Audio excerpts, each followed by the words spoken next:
All right, good morning, everybody, and welcome to a slightly later coffee chat because we started the chat and then we forgot to turn on the live stream. Well, we didn't forget, but we ended up chatting. So this week, we are going to continue to do our series on what we are calling Where in the World, where we are focusing on a different destination and our partners and friends in those different destinations. So this week, we are featuring my friend, Jessie Blackwood. Hello, Jessie. Good morning. Kalimera. Good morning, Sarah. So Jessie, how are you? I am very good, thank you. And Jessie is theoretically in Greece, but you're not actually physically in Greece, right? Just in your mind, you're in Greece. Yeah, spiritually, in my heart, I'm in Greece. Greece is a place that I love very, very deeply. I'm actually in North Carolina, in the Outer Banks, in Kerala, just at the moment. But my background is Nafplio, which is the one-time modern capital of Greece, and a beautiful, beautiful place to go visiting and enjoy the sun and wind and sea. Cool. So Greece is not yet one of my sort of wheelhouses, although I think we're going to move into Greece in 2023. But Jessie, just to let you know, he runs a company, kind of like me, a little upstart new company. He is a former Rick Steves tour guide, just like me, who started their own company. And your company is called Alithea Travel. Is that right? Yeah, Alithea Travel. And Alithea, actually, we thought we worked at, or we went through so many different names, and this is still pretty fresh because we're a younger company than you. But so we thought, what are the possible names? And we settled on Alithea. I'm really excited about this because it's a word for two reasons. It's a word that means truth and the substance of things, but etymologically, it comes from the myth of the river Lethe, or the Lethe River, which is the river of forgetfulness, right? That souls will pass through before they enter back into the world. Well, Alethe is the unforgetfulness. It's the process of unforgetting. So it's the remembering of the substance of things, or the remembering of the truth of the world, which I just thought was a beautiful image for what travel or a tour company really does. It's like, unforgetting as you travel around. So that is this is what I love about you, Jessie. Jessie always takes things a little bit deeper, and you always have such an interesting point of view. I just want to back up just real quickly and let you guys know how I met Jessie, which is very funny, actually. So when I was working for Rick Steves, we had a colleague, Stephen Blackwood, who is his brother, and Stephen and I were friends, and I got a phone call at 5 o'clock in the morning. Hey, my brother's at the airport. Can you go pick him up? I was like, what? Like, Stephen never called me. Like, he called, yeah, my brother's at the airport. Can you go get him? And I'm like, okay. So I went and I picked up Jessie at the airport. We'd never met before. And I'm like, well, if you're Stephen's brother, just come and stay with us. So he came and stayed in our playroom and had to sleep amongst the Legos with the kids. It was the little kids playroom at the time. And we went on a little whirlwind tour of Seattle to see like all the different things, the Troll, and get Dick's Burgers. And he went for his interview at Rick Steves. And the rest is history. He became a tour guide. And how long ago was that? That had to be, what, 10 years ago now? Yeah, that was about 10 years ago. And I mean, honestly, Sarah, remarkably, that's still the kind of the nature of our relationship. I mean, amazingly, you told me without knowing me from, anybody, you're like, oh yeah, well, we always say that we're a family, so I'm just going to put my money where my mouth is, and why don't you stay with me tonight? And don't rent a car. I'll come pick you up. And then actually you pretty well single-handedly got me that job because I didn't have any backgrounds in tour guiding, and you knew that they were looking for tour guides with a kind of a European-wide experience. So you said, well, go in and tell them that you really want to be a best of Europe tour guide. And, they'll hire you. So yeah, the rest is history. I did coach you a little bit, but that's the thing, is that it's easy to spot raw talent. That's the thing. And you have so many interesting qualities that you bring to your guiding. So I could tell that from the first time I met you. So well, thanks, Sarah. But at the same time, I mean, you haven't stopped treating me like family. So Well, you are family. That's the thing. We're the family we choose. Even if you have an enormous family, which is a funny thing about the Blackwoods. How many brothers and sisters do you have? Yeah, I have 7 brothers and 2 sisters. Although now everybody's getting married. Actually, I don't know if I've told you this a little bit. You know that I got married this Yes. year. Yep. In Greece of all places, which maybe we'll talk about that later. But previous to that, my brother Dave got married in April. My brother Mike is getting married in Mexico, and then I have a brother Joe who's getting married in May, and my brother Tim got engaged. So now our what had been 10, I guess now there are only two of my family members that are not yet married or engaged. So we're growing at an exponential rate. Well, and your family is kind of notorious in our social circle because all 10 of you guys are like attractive and super well-rounded and really talented. So what is it your parents did, man? I need to like sit down with your mom and ask her for some pointers. Shoot. Well, that's very, very kind of you to say. And that's one way of looking at the glass. We're because we're also, I suppose, risk takers. And with that Yes. comes and now in the pandemic, having just gotten married, and Maria, I don't know, ciao amore, if you're watching this or not. But I'm looking for the first time in my life for a home. And so the flip side of, going on a lot of adventures is that anyway, there's always all of our virtues and our weaknesses that kind of go hand in hand. But I think for my parents, honestly, just they're kind of adventurers themselves. They have a spirit of adventure, and that was what allowed them to want to have a big family. And they never really traveled. People always ask me that. Well, your parents must have traveled all over the world, and they haven't very much, but they live with that kind of spirit of discovery, and they're very much live in the moment. They're not they're not planned 10 years down the road kind of people. But I think that just embrace of the moment is. And then, when you're in a family, it also gives you, in a big family, it gives you both a stability and a kind of a network of friends who will encourage you to go out and leap out of that nest. Say, oh, well, I have a brother that's a filmmaker. He said, well, you want to make films? Like, go make films. And Stephen, as our mutual friend, is founding a university, which is unheard of. I know. I couldn't believe that when he told me that. I'm founding a university, and I'm like, that totally sounds like something you would do. Yeah. So, but everybody in your family like does these really bold, creative, cool things. And I'm just, even when I first met you, you were just writing a novel, weren't you? Yeah, I think I'd been living in the northern wilderness, just south of Alaska, or I was heading off to go up there. I was coming back or heading off. I can't remember. Yeah. But and actually that's my first love. Writing is really my first love. But I do love travel, and I love sharing. Teaching, I guess I would before travel, I would say teaching. And I think we share that it's travel is not enough. You have to, it just occurred to me, Jesse, I'm just going to throw this out and like put you on the spot here and make you really nervous. What we should do? This is, my dad always says this, what we should do? What you and I should do, we should collaborate on writing like city guides and things like that. Since you are a writer as well as I am, I bet if we put our heads together, we could be like a very dynamic writing team. Don't you think? Yeah, I think we could. And again, I think that's actually that's one of my long-term hopes. We have talked about this. I think we mentioned this maybe once a year or so ago, but I love the idea.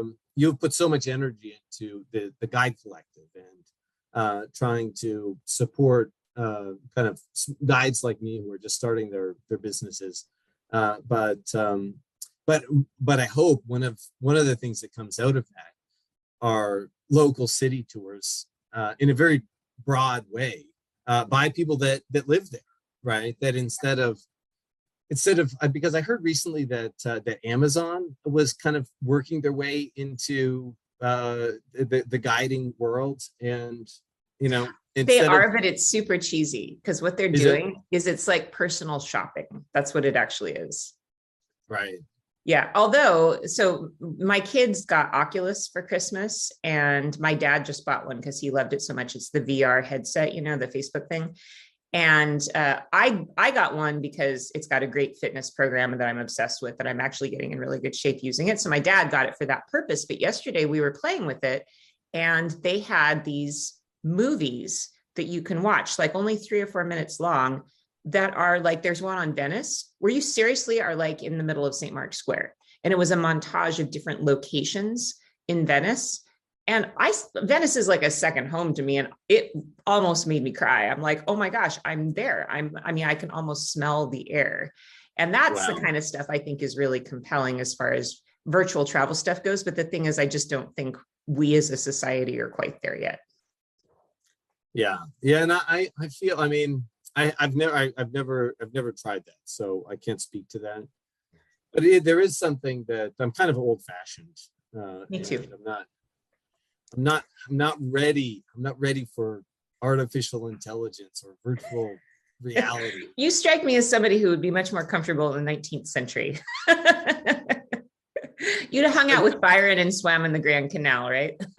As that is one of, I mentioned that to some of our mutual friends, and they're like, no, you can't swim there because you'll die or get arrested. This is it, but one or the other. But yeah, absolutely, I would love. That's still one of my lifetime goals. And I figured, if you did it at night, you could probably get away with it. You couldn't pay me to swim in the Grand Canal. If you knew what was in the Grand Canal, you would not even want to do that. Oh no, but you only have to swim to the Lido, right? So it's, it's okay. It's still a little bit dirty, but I don't even like swimming on the Adriatic side of the Lido. It's so murky. It's gross. I'm a spoiled baby though, because I love the water in Sicily or Thailand or wherever it's really aquamarine. So I'm just a big spoiled baby. So yeah, Greece too. Greece. Yes. So we're going to be talking a lot about Greece this week. And I thought it'd be fun to have Jesse on for two reasons. Number one, of course, you guys know that I'm really determined to promote small tour operators who really are going to try to do something different, and I think Jesse and I really align in terms of our philosophy and outlook about what tourism and travel and group tours can be. But also, I've been to Greece and I love Greece, and I'm going to go spend some time there this summer, but I wouldn't call myself an expert by any means. So it's going to be fun this week to hear your point of view on Greece. And one of the things that we were talking about this morning is how Greece and Italy really are so connected, and they align in so many ways that a lot of people, everybody loves Italy. Italy is it's like feeding candy to babies, right? Everybody loves it. But Greece, I think a lot of people love it, but I don't think that's the first place most people go when they visit Europe. So from your point of view, what is the attraction of Greece, and what is that connection that you think between Italy and Greece? Oh gosh. And so the big question, I know. It's a great question, and I'm just happy to talk about Greece, honestly. And I'm kind of a Greece baby as well in many ways. I studied classics, and in high school I studied Latin, and then I got into classics in university. And actually I thought, I'll be, after having traveled fairly extensively, that, well, I better not go to Greece. I'll be disappointed, because I love the ancient Greeks so much that modern Greece, it will just be kind of anticlimactic.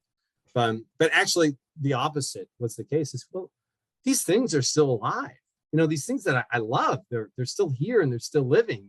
And so I guess there were there's so many ways of answering that. Why go to Greece? I think there's a sense of the giftedness of the world, that particularly, and I would say outside of the cities, and actually outside of some of the well-trod touristed places, but you can actually have a very sustainable kind of tourism experience there, which is hard to get in much of the rest of Europe, because they're really, they're poorer and living in relation to each other, but also in relation to the traditions of the land and food and the sea that are very, very ancient, and it's kind of beautiful and generous and life-giving. But relative to, and then relative to the whole history of Greece, right? I mean, I always talk about Greece even on my trips, even before I had ever been to Greece. I thought, well, there's no way of understanding why we travel to Europe without understanding the Greek influence on Europeans. And this will, I suppose, lead us into the other side of your question, is the kind of the friendship or the family style relationship between Italy and the Greeks. But the ideas, I think, that are at the foundation of why we travel to Europe, they came to us through the Greeks. And we had these mariners, these small city states, traders or merchants who went out over the Aegean and all across the Mediterranean. They came back with goods and ideas, and they sold them in the agora, in the marketplace. And well, throughout this process over the course of centuries, eventually they realized, well, we can do this ourselves, right? We don't need kings or pharaohs or the other kind of governments that characterize the previous thousands of years of human civilizations. And while they were bringing these things back into the agora, into the marketplace, they simultaneously discovered, I think, a couple of wonderful things that shaped the rest of us. And that's, of course, democracy, but it's also the arts, in a rich sense of the beauty, or of beauty and the beautiful, but not just in a kind of a passive way, but in a very participatory way, and so that what was beautiful became also very, very human, right? And they take the human as the image for becoming beautiful. And anyway, and of course, this also falls into their sense of religion, in the religious practice, so that gods, we on the whole, as Christians, we tend to say, well, man made in the image of God. But for the Greeks, it was kind of the opposite, right? God's made in the image of man, and so that's an expression of the divinity of what it means to be human. And these were kind of beautiful and capricious gods, Olympians. And this is where actually where Italy comes into the picture, because as these city-states grow and become, more and more stable, they don't actually have enough land and farming areas for themselves. And they have a very, very strong sense of internal culture. The questions of who they are very clear, that they would defend their own cities as citizens, that they wouldn't, in other words, it wasn't just kind of something that was being imposed on them from above. And so eventually they took these ideas and they settled in Italy. And, I know we've traveled a lot in Italy, and you've seen many of the great, you're very familiar with many of the great Greek temples from Magna Grecia that exist all across Italy. And actually some of the best preserved ones are in Italy. But what I didn't know, and this was kind of the background to why I was so excited to go there, because I'd always heard about these things. I just wanted to go and live and see them for myself. But what I didn't realize until I went there, and there's a little hint of this in the back of my background here. It's kind of hard to tell. This is Nafplio, but this was also a Venetian town. And after we built this tour, it took me a couple of months, because we were going to these beautiful places in Greece, and all these with these lovely ancient towns. And eventually I realized, well, actually everywhere we go, except for Athens and in the mountains in Dimitsana, all of these towns were at one time Venetian towns. So it was kind of a revelation for me, because I know we've been to Venice. I mean, you've been there countless times. I don't know. It would be hard to know how many. And I remember you telling me, you said, well, Venice, it was so rich and powerful. It would be something like, I think the example you gave me, it would be something like they had 50 Bill Gateses. This was 10 years ago. Well, 50, before Bezos was the man, the wealthiest man. So it'd be like having 50 Bill Gateses there. And I had a hard time putting that in perspective. So, well, how is it that happened? Until I made this realization about these Venetian towns, which actually, are all on the southern part of the Peloponnese and also the islands. So they controlled all of these trade routes from east to west. And I mean, I guess one can imagine that's what, the major digital corporations are doing today, that they're kind of controlling our commerce. And so anyway, that's a side reflection, but just that there has been for centuries and centuries this back and forth, right? Yeah, they're more connected than I think people realize. And I think a lot of people understand the idea that Roman art and architecture is an extension of Greek art and architecture, because the Romans were the great aggregators. They went around the Mediterranean and they collected all these different things and put it together into kind of a pastiche, kind of their own version of all of these little pieces they put together. Whereas the Greeks take place, I mean, their main history, I would say 400 BC is a good date to remember when you're thinking about sort of the height of Greece. And so that's a lot earlier. I mean, we're talking 400 years earlier. But they took things from other people as well. But I think what the Greeks did that was unique was that concept of democracy, and was their social structure. That was something completely new, as far as I know. Maybe you know better, but what is it in the Greek spirit that sort of has this incredible, opening of ideas? Because that's a big idea for people in the ancient world to have, that everybody can participate, everybody can understand philosophy. Like, that's such a modern concept. I mean, we don't have that concept in the world really until the 19th century, the Enlightenment, I guess. But what is it about Greeks that gave them that kind of extra something back in the ancient times? That's a great question, and not one that I have the answer to. I would, I suppose, say two things. One, that of course they killed Socrates, and they killed Socrates. So in other words, it wasn't as if that immediately the ideas took off, right? That new change is always threatening for us. So even in ancient times, the change was threatening for them. But I think that it has to do with kind of two things, and one is a rich sense of kind of internal community, like that the city state is small enough that it's happening at a human level, and in many ways maybe Seattle is a little bit like that. It may be a bit too big now, but it's still kind of a city. It's structured like a city state, that you can have relationships and still probably no doubt run into people that but it's been very successful as a kind of model city.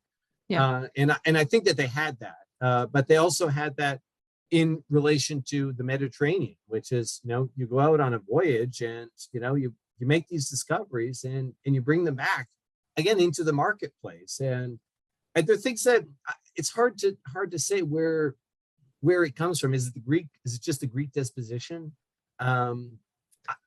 The sunshine. I don't know. It's all the vitamin D. Vitamin D, the olive oil, the great food. That's got to be what it is. Well, even today they don't have a word for stranger in their language. Like stranger. Yeah, they don't have a word for stranger, and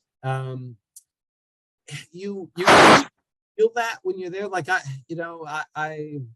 we appreciate as tour guides going into a place where people just kind of welcome us and treat us, not like tour guides, not like, people that are bringing groups, but that, whatever, they remember our names, and, we go out for drinks together. And in Italy, you encounter that all over the place. And it wouldn't be fair to make comparisons. But what I will say is that in Greece, I've over and over again had this experience where, I'll be walking into, doesn't matter, a restaurant or anywhere, a new Airbnb. And I get the feeling that I'm meeting my family, my extended family that I've never met. And they're kind of welcoming me back home. Yeah. Which is, I guess, what is maybe the best answer to your first question, right? That they, I love that sense of just being kind of welcomed in. Yeah. Well, and that's obviously what keeps me coming back to Italy. And I think there is such a symmetry in terms of the attitude towards guests, I think, in Italy and in Greece, because, well, and it's not surprising, because if you actually looked at the DNA of a lot of Southern Italians, they're Greek anyway. Right. I mean, that's the reality. And actually Venetians too were primarily Greek. Well, not primarily, but they were very heavily Greek as well, because they're traders. So all of the Mediterranean peoples kind of have that genetic link. So, right. Well, yeah, again, if we think of, just like from civilization to civilization, we have the Greeks, Magna Graecia, then we have the Romans, who are, of course, going to take over and conquer. And, people like Hadrian, who fall so much in love with the Greeks that he actually goes to Athens and rebuilds it. And then, we have the Byzantine Empire, which is, again, the kind of the Greek-Roman Empire. And then we have, I guess, on that side, the Ottomans pop up, but then the Venetians, right? And so it's like a torch that just keeps getting passed. And it's not, here we are, we're saying Greek or Italian as if those are realities that existed. Instead, it was, much more fluid, I think, back and forth. So I think there's an interesting opportunity when we speak about Greece and when we take people to travel in Greece. And, you and I agree very much that travel shouldn't be bucket list. Like, we want to burn the bucket list. It shouldn't be that. What it should be is, how can we travel in such a way that we are immersed in our culture, but also that we elevate people's spirit, by visiting a place, by connecting with the place, by understanding the culture, somehow we as humans are broadened. I think that you and I would agree very much on that. Greece is a really good place for that, don't you think? I mean, there's a lot of potential to really have a very different experience. I mean, yeah, you can go up to, I guess what I'm thinking about is when I went to the Acropolis a few years ago, I studied that in architecture school. Obviously, it is one of the ultimate things from the ancient world that you want to see, the Parthenon. And that was neat. It was neat from let's take that great shot. I have a beautiful shot of myself standing next to the Parthenon, that I can put on my Facebook page. Awesome. But what was really important about that visit was not seeing the Parthenon, actually. I had a guide with me who was, I wish I could remember her name or find her. She was this older woman who looked a little disheveled at the gate, and she was trying to put a tour group together. And of course, I'm a tour guide and I'm sympathetic. And I'm like, oh, this poor lady, she can't get any customers. So I just went up to her and I said, how much would it be if you just took me? And she told me, and then I asked a couple of other people in the line. I said, hey, do you want to split the cost on this with me for this lady? So we got a group of 4 people together. And it was an incredible experience. And it wasn't at all what we saw. It was the way she talked about the connection between myth and humanity and architecture and art that was just so compelling. And I don't think I've ever seen or heard all of that stuff packaged in a way that made a lot of sense, because the Greeks really did feel that architecture is not just something that's built to shelter you, that it was something for the human soul, right? I mean, one of the great things I learned on there that I'll never forget is that, these temples, they're all built on top of hills with columns because they're essentially string instruments. And that the wind passes through those columns and creates a vibration that should make the city calm and create sort of peace within the people. I mean, what a big idea that is. So that's the thing that really, I feel like when we speak about Greece, we have so many opportunities to elevate the dialogue, don't you think? I couldn't agree with that more, Sarah. I thought you just said that so beautifully. And then, yeah, that when we, at its best, when we travel, we seek to elevate and be elevated. And we have this sense of aspiration. I think that's partly it, an aspiration towards a kind of a dignity about who we are and what the world is around us and who we can become. And that's exactly, in my mind, what the Parthenon is. It's built, as you say, it's built at the Acropolis. And again, the metaphors, it's hard to know in Greece So, well, is this a metaphor? Is this a reality, right? Is this the explanation, or is this just the way of life? And you feel that with the Parthenon. You say, well, yeah, it's a temple built at the highest point of the city, right? So that we have to ascend to get there, and we do, right? We don't. It actually we come to join our neighbors and our friends bearing gifts, and it's a temple that's also quite beautifully, I think, built to Athena, who we gave our name because she gave us the sustenance that we need to survive, right? And Athena, again, I think with Greek myths, once you dive in, you see like just what a rich understanding of the world they had, because here we have Athena, who is one of the most beautiful goddesses, but she is the goddess of wisdom and also of war. And the image of Athena is also that of the owl. So that, again, this is something that maybe as a kind of a romantic spirit, I have always related to, because they say that the owl takes flight at dusk. And it's actually Hegel, who I remember writing about this, one of the 18th century Enlightenment figures, or maybe earlier. But that we don't know until kind of the end of our lives, so to speak, the gifts that we've been given. And that's inadequate to what you were saying about the Parthenon. But I think the images are there, and they're abundant, and you know that when you take the time, not just to have a picture taking, but to see why these stones are images of our own lives, and how the Parthenon became a foundational, not building, although architecturally, as you know, it has had massive influence, but foundational principle on what it means to be human and to kind of elevate, or to seek to aspire. And one of the amazing things about Greece is that you can visit these acropoli, all across the city, and that there are, all across the country, right? There are many places that, I know when we think about Greece, we tend to think, okay, well, we have Athens, and then we have Santorini and Mykonos,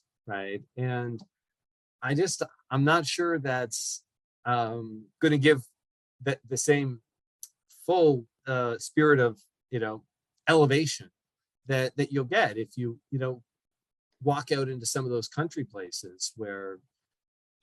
So give us an example then. I mean, because I think that when people think, well, I'm going to put together a trip to Greece, I have to see Athens because I have to see the Parthenon, and then I want to go to Santorini and take that picture with all the blue domes, and then I want to go to Mykonos and like drink until I fall over. It's like I think we have this really canned idea of what people do in Greece. But I think there's such potential for a really elevating experience. So if you were to help to suggest for somebody a trip that maybe was unexpected, let's take Santorini off the board. Let's take Mykonos off the board. Where would your destinations be? Let's say, maybe name 4 or 5 destinations that you think would really. I mean, I know you're planning a tour. You're offering a tour in April that I'm sure covers some of these. But go ahead and tell me your favorite places for a more elevated experience. Sure, absolutely. And I'm not suggesting you have to avoid going to the highlights. Right? I'm not suggesting you have to avoid, visiting Athens and the Parthenon. I think those are very, very worthwhile and important experiences to have. But I would couple them, right? So on the trip that we put together, we are visiting many highlights that people have heard about, right? We are going to Delphi, and we are going to Olympia, ancient Olympia, and visiting the temples to Zeus, and the oracle to Apollo, and going to Mycenae, where Agamemnon was king, or to Epidaurus, where a sense of hospitals and healthcare, the ancient sanctuary of healing. Those are wonderful places to visit, and I think, as you say, it's important to go, not just to you might go and just think, oh well, there's a bunch of rubble here, but if you go with a sense of what the underlying story of these places are, then I think that they will become more meaningful. But Maria and I, we went to Greece last year, well, the year, I guess now the year before, during the pandemic, because I was looking partly just for a place to write. I had a couple of months left on my ESTA, or not my ESTA, but on my entrance into Europe, and so then we went to the southern Peloponnese, and we just kind of by chance we landed in Koroni, in Messina, and Messina is the region for which Kalamata is the capital. And we all know Kalamata because of the olives. But that's actually a kind of a good indication of the place that this is, because it's full of olive trees and olive farmers. And so I would put that on there. Incidentally, Koroni is also an old Venetian town, and very beautiful. It's Koroni because it's kind of, the peninsula goes out like this at that point, so it's one of the crowns. And on the other side is Methoni, another beautiful Venetian town. But I would put that area because not many people travel there, and you can, as we did, you can walk down the streets of Koroni and you go into a shop, right? Like I had a pair of shoes made by a shoemaker, Manuelis, who's originally from Crete, and he had been working in a bigger city. He said, look, it's just, I'm too busy. I was too busy. So I came here. He said, now here I have time for life. And anyway, you in Koroni, you'll run into that in many places. And we'll be going to Pylos on our trip, which is, we'll say kind of the third city of that region. I would also consider going to Mesolungi, and we're going to actually meet with an organization, I believe tomorrow, Mesolungi by Locals, which is a fabulous organization. I have almost never encountered anything quite like it. It's completely sustainable tourism by locals, and cool. So it's a place that most people have probably never heard about. I mean, Mesolungi, who even knows where that is? But I have no idea where that is. Tell me, where is that? It's on the, I think, western. Just thinking, getting my east and west confused here, but on the western side of the Corinthian Gulf, and it's close to Naupactos. So it's only from Delphi, it's only about an hour and a half, 2 hours.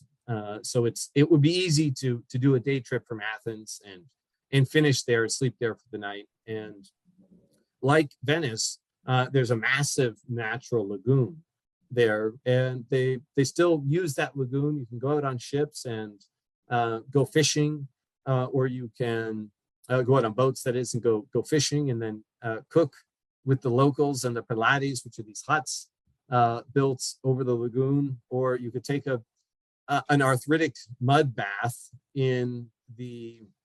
with the healing mud of that lagoon. And it's just one of these places where you feel the fullness of the place, in the culture that's still living. Like, I know that you love southern Italy, that I know you love all of Italy, but it's like when you go further south, the less refined it can get, but then it becomes like a hearty meal, right? Instead of having fine dining in Paris, you get something that your grandmother made you, and that has that countryness to it. And anyway, I think Mesolungi is a little bit like that. Wow. And then I'll give you one more, which is that everybody has seen these iconic images of Meteora. Yeah, now, I haven't been there. I'd love to. I haven't, and maybe this is the wrong way of articulating this, because Meteora is also amazing. But and it is a beautiful trip. We're not taking our groups to Meteora, not because it's not worthwhile. It absolutely is.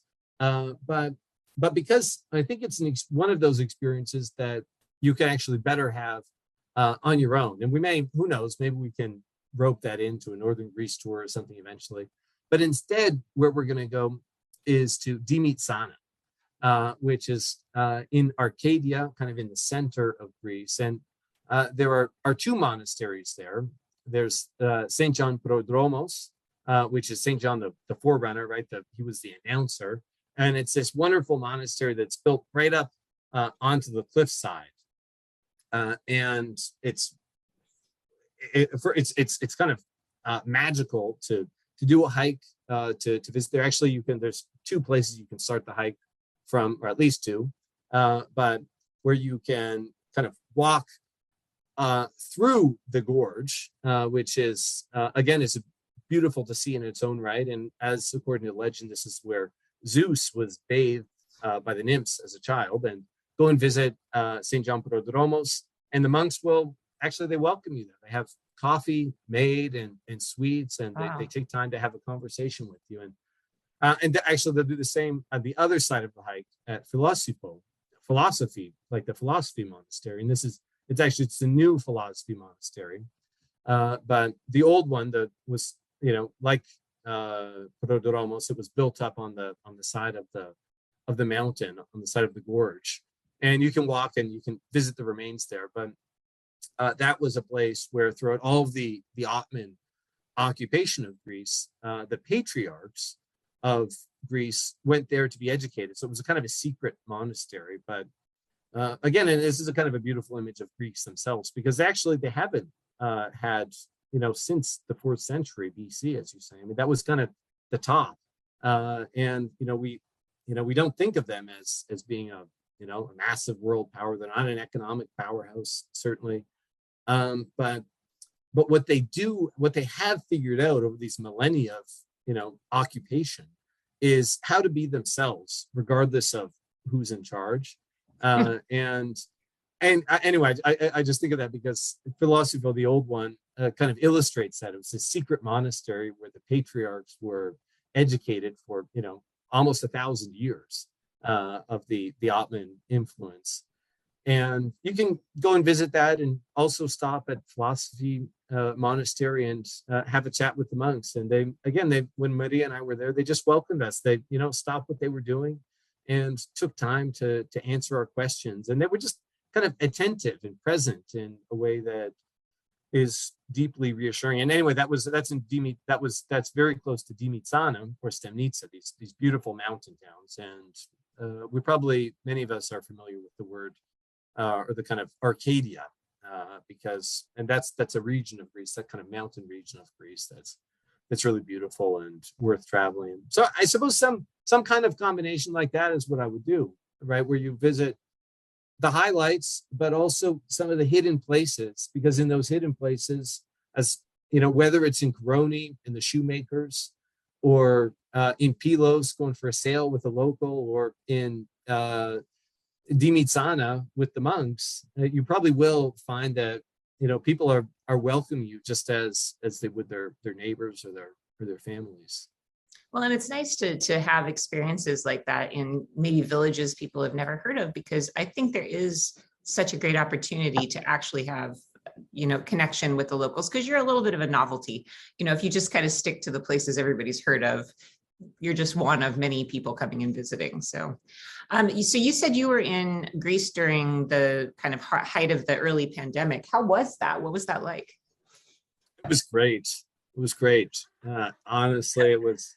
As all of us are trapped in our houses, and we're like, every single day getting up and not being able to leave our homes. Jesse's posting pictures of laying on the beach in Greece. And I'm just like, charmed life, my friend, charmed life. No, it was a blessing. It really was. And not, how to say exactly why. I mean, not only because, of course, being on the Mediterranean, right, in the Aegean, is, it has some of the most fabulous swimming, and that was one of the 6 reasons when you were locked down that you were allowed to go out, is to go and get exercise. What? So, you, okay. But I'll just tell you a couple of stories, Sarah, and you'll enjoy this, which is that I know that in Naples, when they introduced the Green Pass, that immediately people started taking screenshots of their Green Pass and sending it to their friends who didn't have Green Passes so that they could be used. Yeah. Now, I think that the number that you could text, you had to have a Greek cell phone, so this never worked for us, but the number that you could text when you were in Greece with one of the 6 reasons that would give you permission to leave your homes was 212. So I have a friend who will remain unnamed, who changed the name of his one of his friends and put 212 as his name, so he could send a message to this 212 and receive permission for doing whatever it was that he was supposed to do. And so there was this kind of and that may be maybe a bit too sort of mafia style. I don't know if that made sense or not, but in other words, he was kind of getting past some of the restriction in what would be perhaps not a totally legal way. But what I loved about that was this kind of humanness, right? Where they said, well, you know what, I'm not gonna not go and visit my grandmother because, you know, we're locked down everywhere in the country. I'm going to find a way, and this is the Italian way too, right? That they did this over and over again. So I'm going to find a way to take, you know, my nonna her meal, right? And they continued to live in that way, and so they were. And I'm not saying they were inattentive, because they were actually very attentive, right? And people were. I never, you know, actually I have COVID right now, which I got from looking after my brother's kids. And I, you know, I had had antibody testing when I came back into the States. I'd never had COVID, in spite of traveling all over the place. And that's because actually, on the whole, people are really attentive and careful. And, you know, they were wearing their masks when shops were still open. They were wearing their masks, and, you know, when they had to be closed, they were closed. So I don't know. It was a beautiful experience. And actually, it was probably the only place, and this was, say, Maria and I were there, and that was the fall of, this is 2022, so 2020, we spent the whole fall there. Yes, it's actually been 2 years. Yeah, it has. It's gone on. But then we were wanting to get married, right? And I haven't told you this story, but it was the probably, you know, we were in Rome at the time, and it was probably the only place that we could both go to, because Italians, Europeans were not allowed in the States or Canada.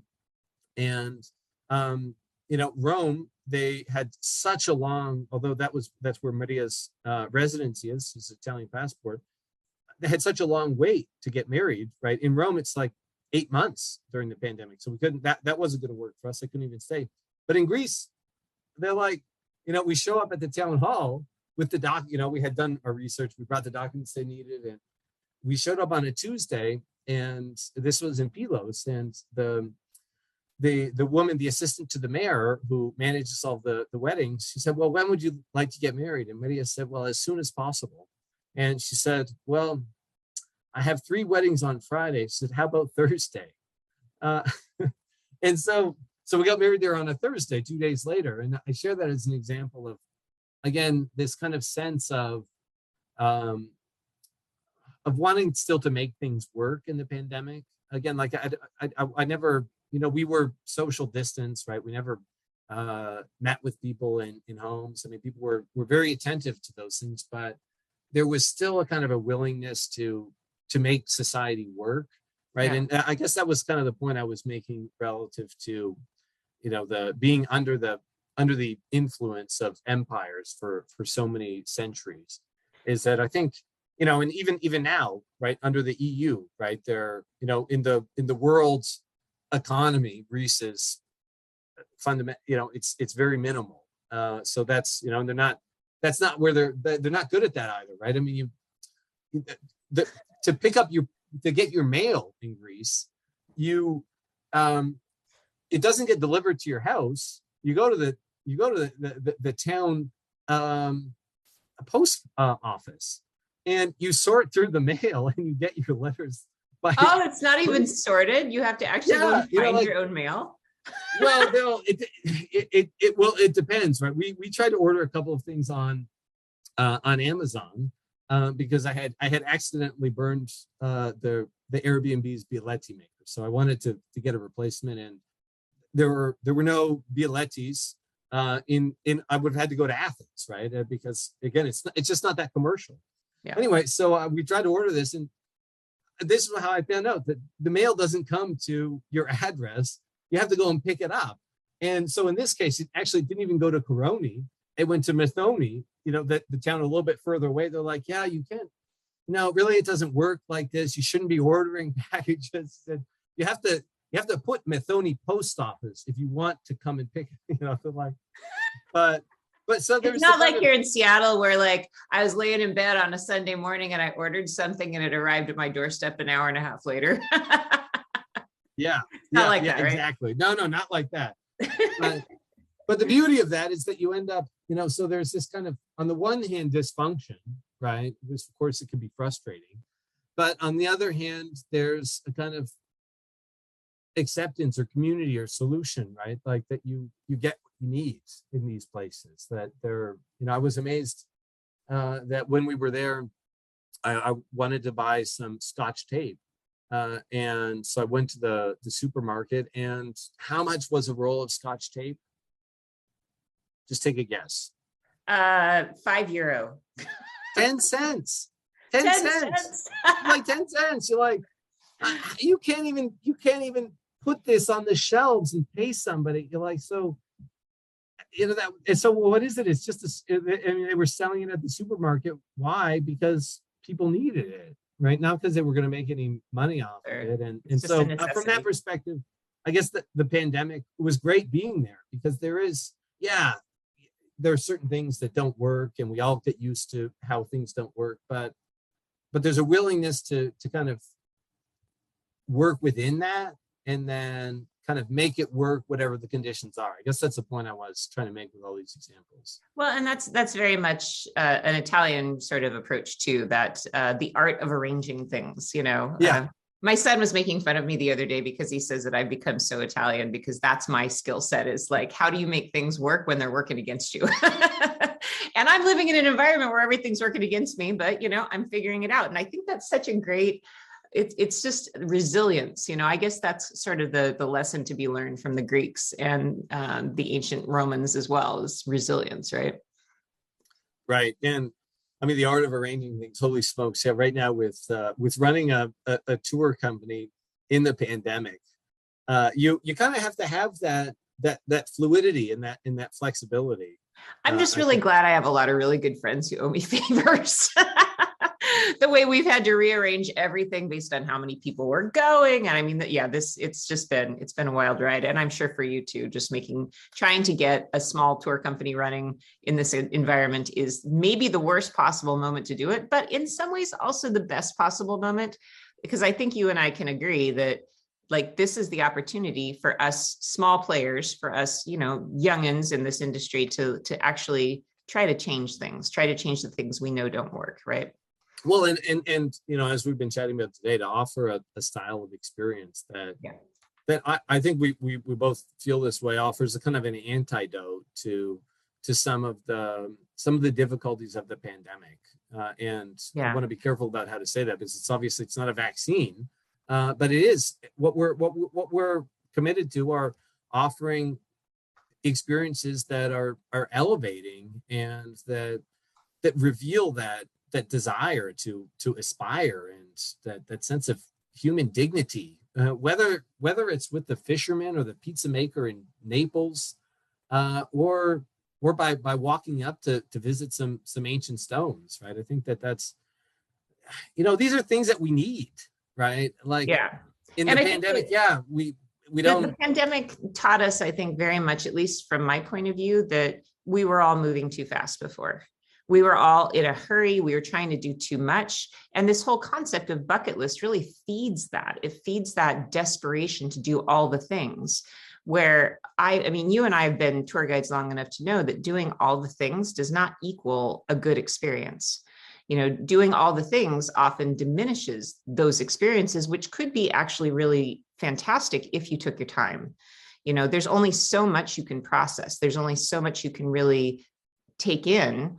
And, you need to respect those boundaries. And so that's why I think that moving forward, slowing people down, having them stay in one place longer, and really getting in touch with the things they're seeing, rather than just be like, okay, you took a picture of Santorini, you've seen Greece, Right, exactly. Avoiding that kind of on the one hand, avoiding that kind of selfie, Instagram, cool shot, like not necessarily avoiding, but making the content or the experience one that is much more than that.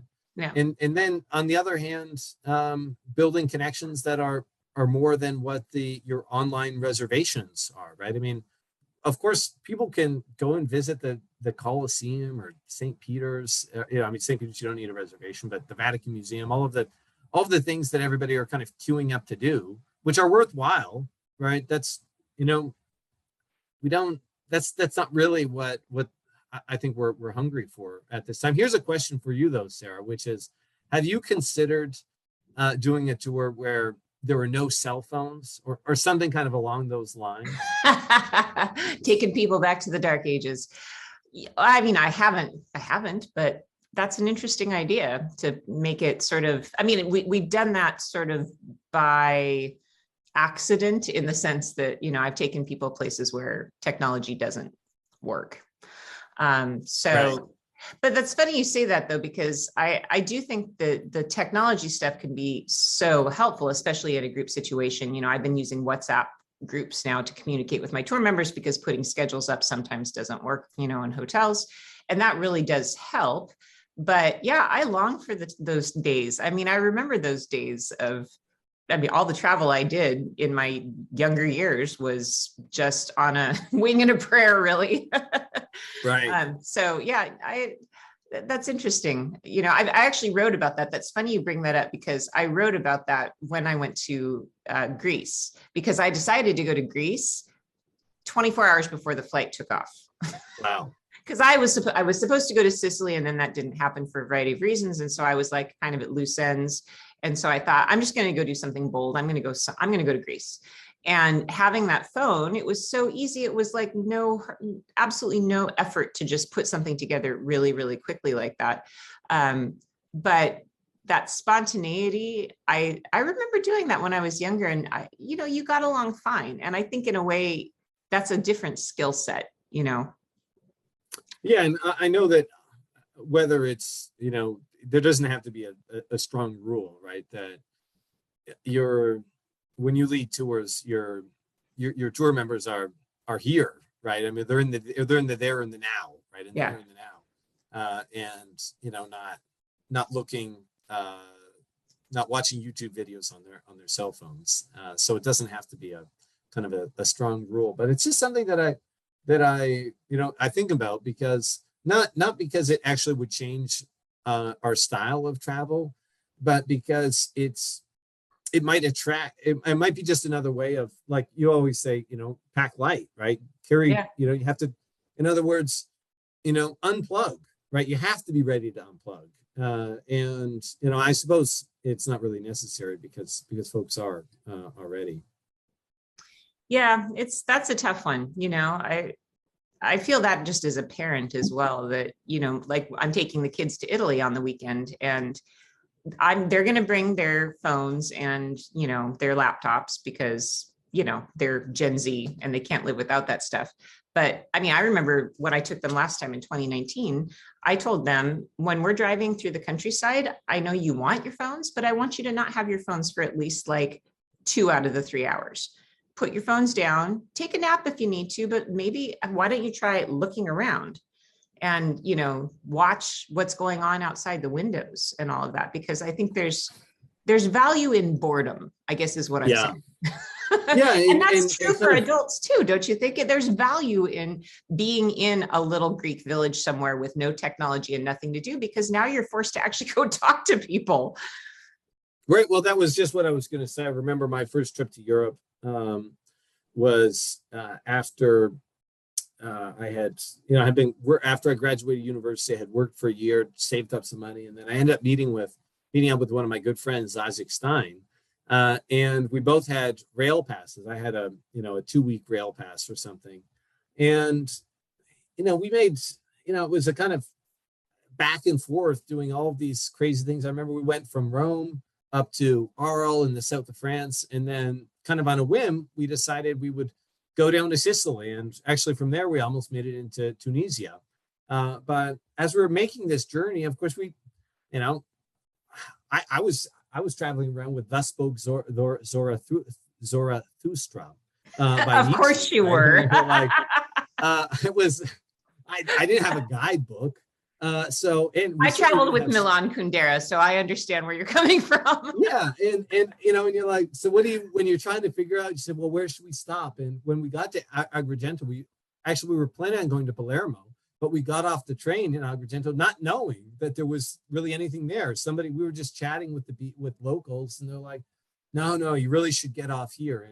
And actually, I remember this occasion because there was a gentleman on that train, and he didn't trust us. I mean, had been sleeping on the train, so we maybe looked not trustworthy, and you know, kind of he was interrogating us in a less friendly way, and then as the conversation progressed, he kind of at a certain point he made a decision. He said, you know, these guys are not dangerous, and so instead of continuing to interrogate us, he then got off the train with us in Agrigento and took us out for pizza. Which, you know, if we had just been, you know, on TripAdvisor, you know, maybe we would have found Agrigento, but we wouldn't have had that same experience with the man on the train who then gave us pizza and made recommendations for what we would do. And yeah, well, TripAdvisor is garbage anyway, but that's a whole different subject. Yeah. Yeah. Well, no, I agree with you. It's funny because as I'm talking to you, Andrew was just texting me saying, I had that idea. Let's have an electronics free day on a tour sometime, which, you know, it's, you can't tell grownups to not use their electronics, but, you know, it is good. Like, you know how I travel always with my watercolors. And that is a really specific tool that I use to get myself off of my phone and get myself in the moment. Because if you sit and you draw or you paint, you are heavily observing where you are and you're really in the moment because you have to be. And that for me is just my little technique of unplugging and really just being there. And maybe for you, it's writing. You sit down. Yeah, I'll travel. I was just thinking I'll travel with a moleskin. Right. Yeah. I always travel with, you know, I hate myself, Sarah. I'm not like you. I'm not like you in that I can just travel with nothing, but I end up taking these 5 or 8 pounds of books. And, you know, one of them is always a moleskin. What are you doing? Get a Kindle, man. Come on. Yeah, I know. I should have I like holding on to them. What I know. Yes, I know. I'm telling you that. And I have in front of me here, the Guide Collective Book Club pick for this month. It's a paper book because I could have gotten it on my phone, but I like the smell. Yeah. But to your point of the watercolors, I have maybe once written a poem on a cell phone, right? So whereas, you know, when you're in the moleskin, countless, right? Because there's a kind of a different, for me anyway, it's reflective in a different way. And of course, you know, it doesn't have to be a rule. It's an approach. No, but I think physiologically there's something to that though, because are you a visual learner? Are you a oral learner? Are you a kinetic learner? And so many people are kinetic learners and they don't even realize it. Like when you were a kid in class, if you would fidget and listen to your teacher talk, you're probably a kinetic learner. And that means that actually the physical act of writing rather than typing something into your phone or on a computer, I think it actually is healthier for your brain. I mean, I find that with drawing, that if I actually have to sit there, I could take a picture of it. I could use, you know, my iPad to do a sketch or something. But when I have actually a pencil and paper and I'm physically and kinetically connecting with the place around me, that's a really different kind of learning. And I think it deposits that moment in your brain in a more indelible way. I think I absolutely agree with that. And, you know, that our tendency now is, you know, we pick up the phone and, you know, we get a little bit bored. We're kind of flipping to the next thing. But when you resist that and unplug, then again, you're looking up, right? Looking up and out. And that's, you know, it's like opening the door of the world actually. And I don't know how much more time we have, but I'll tell you just a quick story and I'll encourage you to, or maybe what I'll do is maybe I'll post in the comments here later a link to watch this video. But while I was in Greece this last fall, I had taken a drone with me, and it was just it's just a small Mavic Mini drone, and we were going around trying to get some images that we would share throughout the year. And we were in northern Greece, and at a certain point, I flew the drone out between these two cliffs, and it's a small drone, so it kind of lost connectivity, and I thought, oh geez, I'm going to lose it. So there's an automatic call to home function, and I kind of, after a couple of minutes, I allowed it to come back home, and it I didn't know this at the time, but it struck the cliff. I thought it had fallen in the water, and so I dove out.